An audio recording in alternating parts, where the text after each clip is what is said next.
Hi hello friends. இப்போ நீங்கள் பார்த்த வீடியோலேருந்து உங்களுக்கு என்ன புரியுது? எஸ், குழந்தைங்களுக்கு ரொம்ப கோவம் வரும். பட் எதனால் இவ்வளோ கோவம் வருது? அவங்க கோவமாக இருக்கும்போது நீ ரொம்ப பேட், இவ்வளோ கோவப்படக்கூடாது. ஏன் உனக்கு இவ்வளோ கோவம் வருது? இப்படி கோவம் வர்றது கரெக்டே இல்லை அப்படின்னு சொல்லிட்டு நிறைய பேர் சொல்லுவாங்க. பட் இப்படி அட்வைஸ் பண்ணுறது கரெக்டா?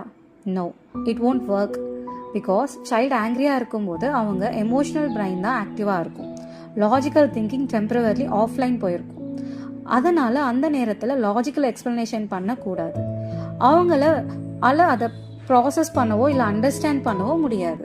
ஸோ ஃபஸ்ட்டு அவங்கள எமோஷ்னலாக தான் ஹேண்டில் பண்ணணும். ஸோ என்ன ஆச்சுன்னு நம்ம காமாக கேட்கும்போது அவங்களுக்கு ஃபீலிங்ஸ் அண்டர்ஸ்டாண்ட் பண்ண ட்ரை பண்ணுவாங்க.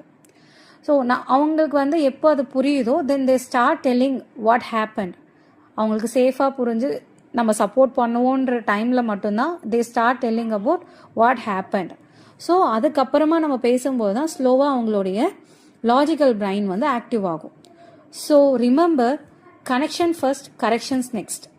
எப்போவுமே அவங்களுடைய லாஜிக்கல் பிரைன் ஆக்டிவ் ஆனால் தான் அதுக்கப்புறம் நீங்கள் சொல்கிறத அவங்க பெட்டராக கேட்பாங்க.